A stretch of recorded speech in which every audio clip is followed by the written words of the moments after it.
Assalamualaikum and a very good day to everyone. My name is Amira Faiza binti Amran, metric number 261035. This video is a continuation from previous video which we will be discussing about the theory implemented in solving the issues, in this case, Cyprus Foods Malaysia finding the secret sauce for growth.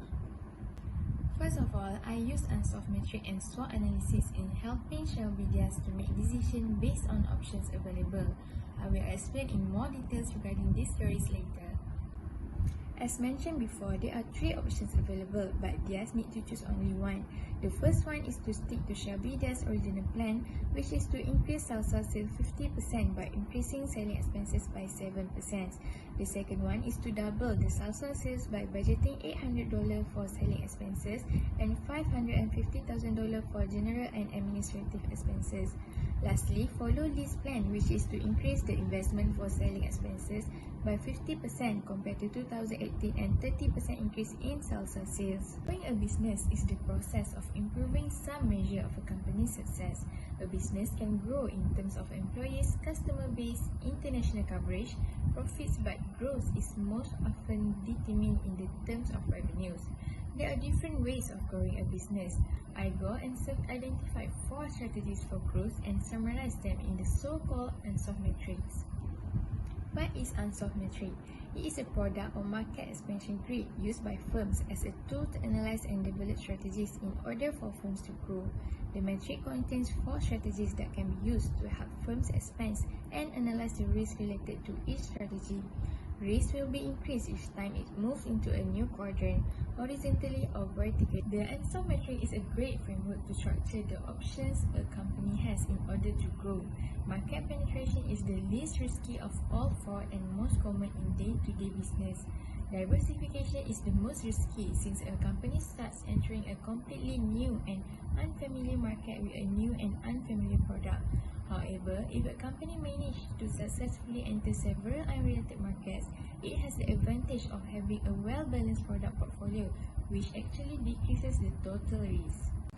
I will explain what each quadrant means. The first one is market penetration that focuses on growing the sales of existing products to an existing market. The second quadrant represents market development, which concentrates on entering a new market using existing products by adding new features to it. The third one is product development that emphasizes on launching new products to an existing market and considered quite risky. The fourth quadrant is diversification, which focuses on entering into a new market by launching new products and considered the riskiest option among the 4. Chandler's plan falls under market penetration, where he suggested to increase the brand awareness and trial by focusing on their current customer. There is no activity of market development made by CFIM. Next, Diaz's plan falls under product development, where she decided to target customers who made a purchase of the original salsa by giving a price discount on any of the new salsa flavors. Moreover, CFIM already had a plan to expand one of their products from Baik Sauce range, which is Baik Sauce Salsa, by turning it into a full line of 5 salsa. Lastly, Artist's recommendation falls under diversification, where she wanted to introduce the new salsa flavors by involving with large-scale distribution through mass market supermarkets and insisted to top every Malaysian household to enjoy salsa sauce. The second theory used in this case is SWOT analysis. What is SWOT analysis? SWOT stands for Strength, Weakness, Opportunities and Threats. It is a common method used by firms in order to assess these 4 aspects of their firm. It also can help a firm to analyze what is the best decision for them and to come up with a successful plan in the future. For strength, the firm need to ask questions such as what do you do well, what unique resources can you draw on, and what do others see you as strengths. Meanwhile, for weaknesses, questions such as what could you improve, where do you have fewer resources than others, what are others likely to see as weaknesses should be asked. For opportunities, what opportunities are open to you, what trends could you take advantage of, and how can you turn your strengths into opportunities. And for threat questions such as what threats could harm you, what is your competition doing, and what threats do your weaknesses expose you should be asked.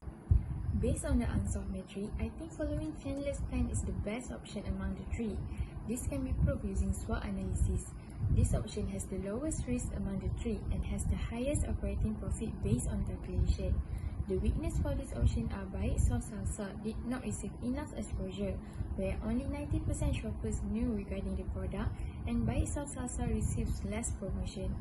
For opportunities, CFIM's cooking sauces had a very high brand awareness among consumers, which is 90-70% and almost similar to famous brands such as Maggi and Adabi. Moreover, those consumers that purchased Baik Sauce Salsa considered to purchase it again. Last but not least, the threat for CFIM is they compete with big brands such as Nestle, Maggi and Adabi.